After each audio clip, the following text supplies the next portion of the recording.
Shattered Space is out? Why did no one tell me? This is the greatest news of my life. We are gonna have such good times making fun of this trash. The time has finally come. Starfield's first expansion is finally here, and that comes with a 17.8 gigabyte update to the game. The Shared Space launch ran into some confusion for many because while the game did update promptly with that initial download at 11 AM Eastern today, this first download didn't actually include the DLC file, so many people immediately jumped into the game and it looked like you had the DLC installed, but no, in reality you didn't, and you had to wait a little longer for a second download of 8.6 gigabytes at least.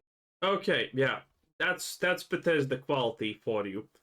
Give out a patch and then another patch because the first patch wasn't actually the patch.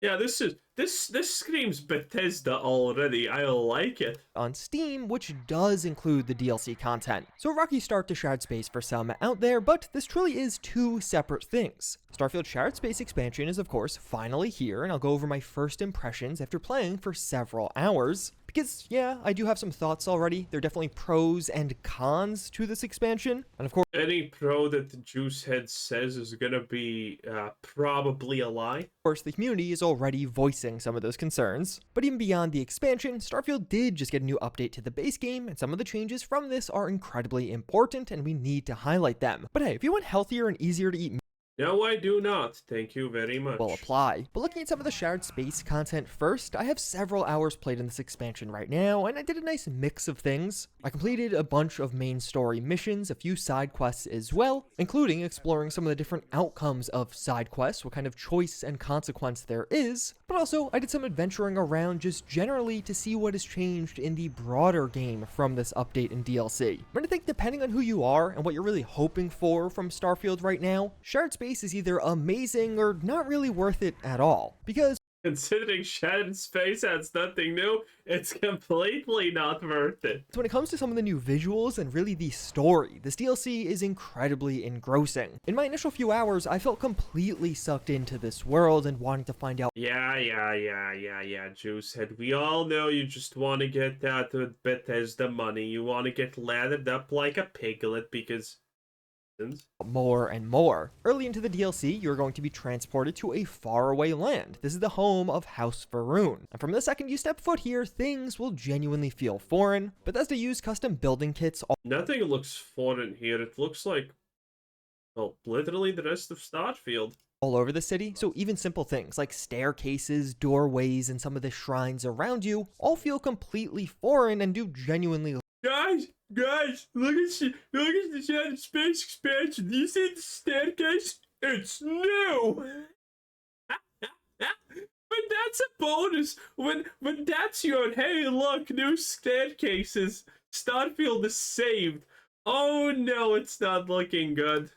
Look foreign compared to the rest of Starfield. If you haven't been playing Starfield for the past year, this might not feel as big of a deal for you, but if you have been consistently playing, I think the first time you explore around Dazra City will be pretty special because everything does feel so unique. I've even noticed that many of the accents featured from these new NPCs are different from the accents you could find during the main story and the base game, as well as Varun Kai has far more faith. Yeah, but they still all dress exactly the same as everyone else, aka like fucking jokes. Tattoos than anywhere else in the settled systems. And just overall, it feels like they captured that feeling. By the way, I love the fact that I can bet all I have on this. I can already bet. I don't know, but they're probably never gonna explain why House Varun has face tattoos.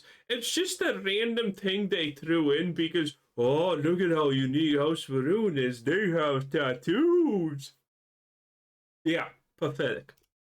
Of walking into a strange new culture. It honestly gave me Dune vibes. And of course, the landscape itself is stunning. New weathers dominate the sky, and Dazra City is a clear highlight. It's just a red tint. There's nothing new. There's no new weather. It's just a red tint.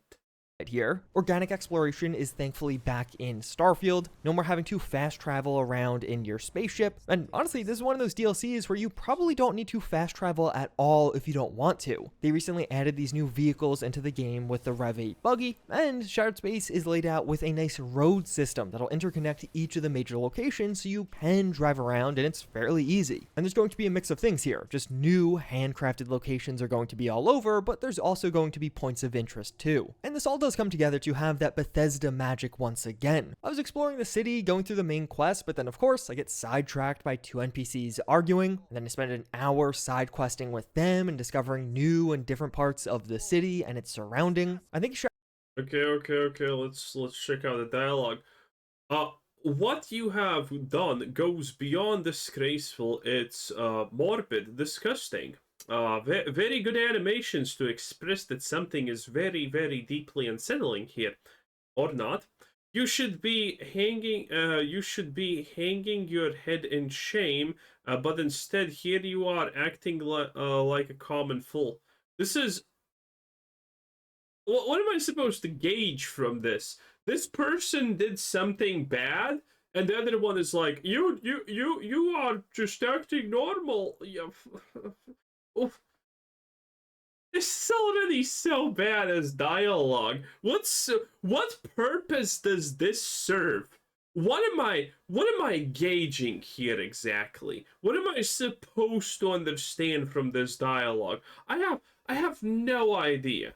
its surrounding. I think Shared Space really manages to hit it well on two fronts. The main quest, Mystery, is really compelling. I don't want to spoil anything around this, but even from an early point, you're kind of drawn in as to what's going on here. Something strange happened, and the other NPCs are trying to figure out with your help, and you genuinely want to find out more. As a main quest, I was motivated to keep doing, which is not something I could say for the base game main quest. But even beyond that, the Varun people are also super compelling. The uniqueness and really the coolness of this culture will suck you in, making many of these side quests really interesting pieces of content, because you do get to start peeling back the layers of who these people are. This is a city of nothing here screams unique.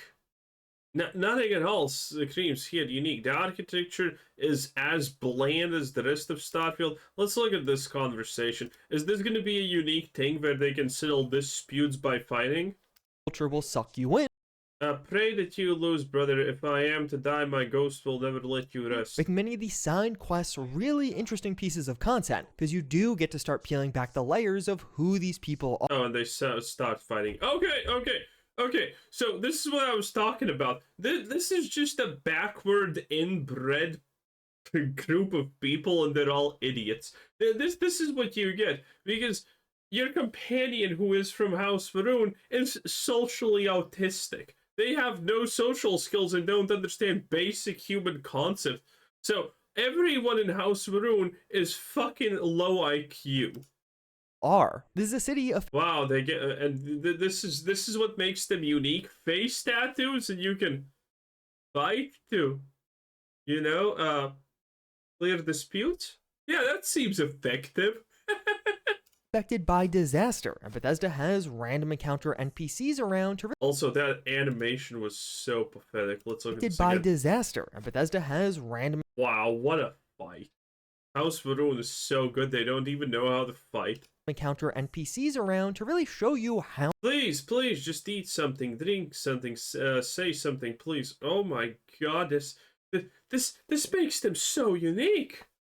This seems just stupid. bad things are. It's a world that you can very quickly get immersed in, and it feels like it has quite a few interesting stories to tell. Although obviously as of right now, I can't tell the scope of this content. But if you are going to play this DLC, please bring Andrea with you. Even if you don't know her secret just yet, this companion will consistently add commentary to the custom Winner takes all. It's the price. That's what was said. Okay, so anyone in House Varun can just start fighting, and there you go. Now you have the biggest house. This is the dumbest system ever. customs and culture on Varun Kai, and it really felt like it added to the experience because a lot of the time you don't really know what's going on. So something happens, you don't know how to react, but your companion weighs in with their take. No outsider, but no art creed. It is never uttered beyond this city.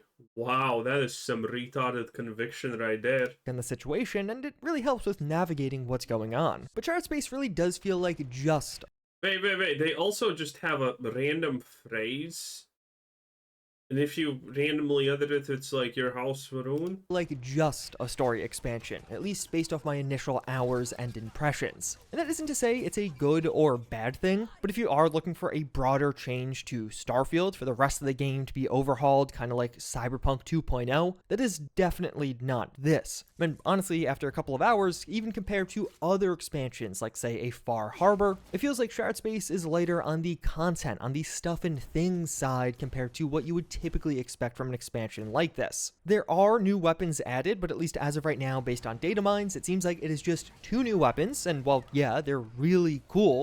A whole expansion with a whopping 2 new weapons, boys. That's Bethesda right there.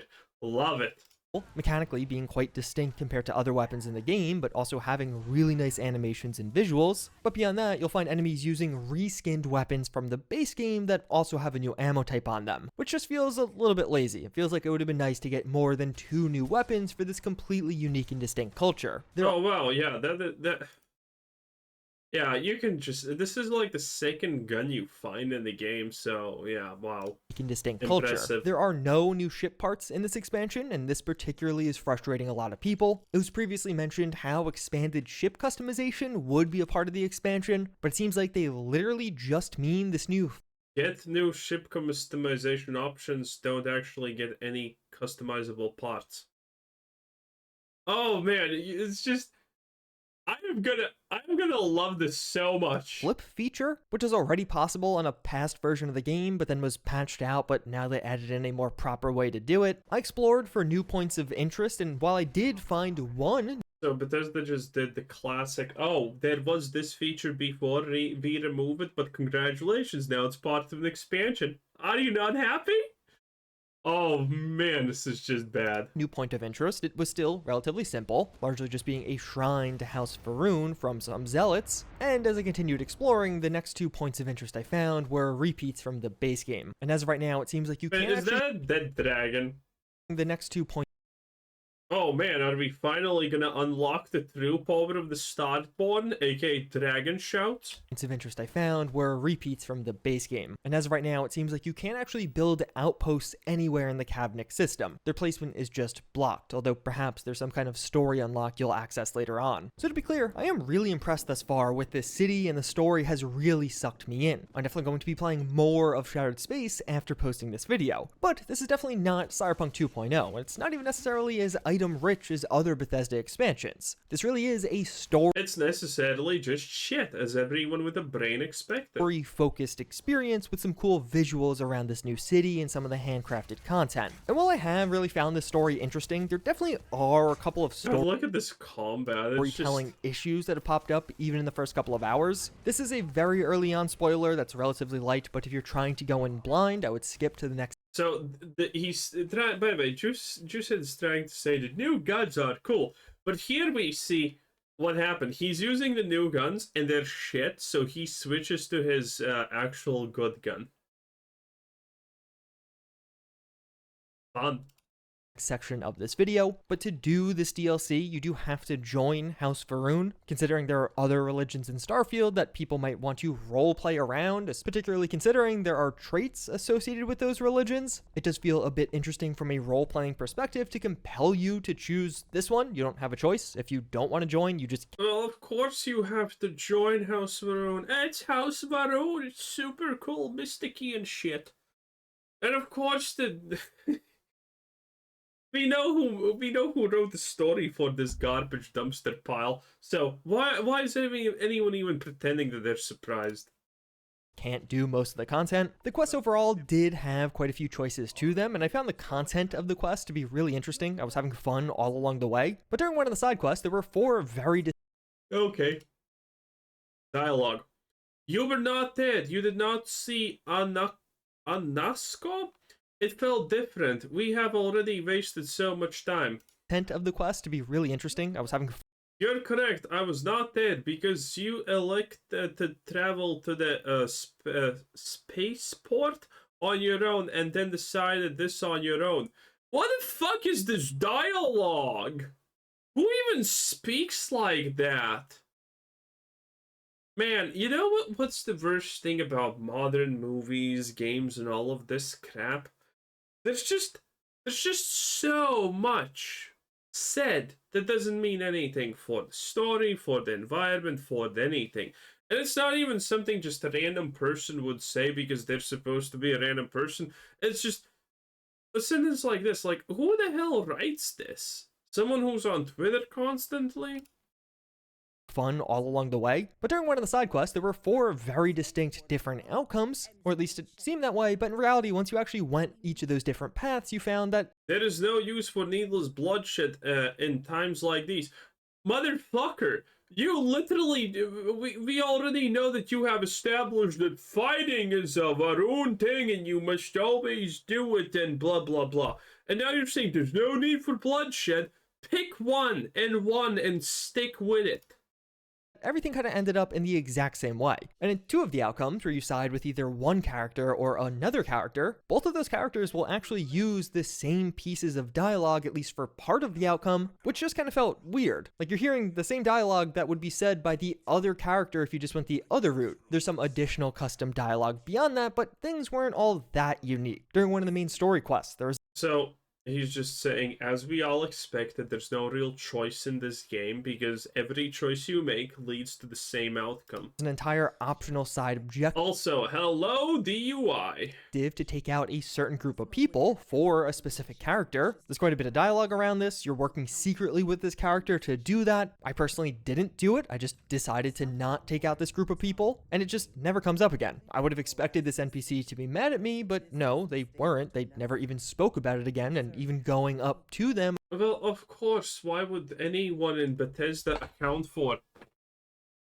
decisions? Why? It makes no sense. I didn't have a dialogue choice around that, which felt a bit odd. So to be clear, these are still just my early impressions, and overall, I'm having a ton of fun with this expansion. I know it may seem like I'm Don't believe that. going far more in depth with some of the negatives, but you have to explain those. Because they're not only negatives. Where for the positives, I could just say, yeah, the overall story and visuals are awesome, and that's why it's so enjoyable. Obviously, I don't want to give out any major spoilers. These fucking spastic visuals that make no sense. Like, for example, look at this place. It's supposed to be some kind of ritualistic altar. I could just say, yeah, the overall story. Okay, yeah, okay. So why is this randomly here? Why do you have just some rando tiles like this? But yeah, like, what's the point of this? What are these? They're just random MacGuffins that serve no purpose. What is this? Ventilation shafts? I'm so confused. What am I supposed to be happy about? And visuals are awesome, and that's why it's so enjoyable. Obviously, I don't want to give A rib cage? Wow, how swoon. out any major spoilers as to why they're so awesome. Overall, I'm still very early on to the story, and exploration as well as the story itself is really compelling to me, but I've also seen some very unrealistic expectations out there, so I imagine some people will be disappointed. And for those of you playing it, what do you think of Shattered Space so far? Well, I'm not gonna play it like literally every other normal person. And are people gonna come back to Starfield? Oh no, let's see. All-time peak? Ooh, that's a pretty big 24-hour peak. Wow, a lot of no one is playing this expansion. Who would have expected? Anyway, that was Juicehead 10 out of 10. Bye, don't buy Starfield.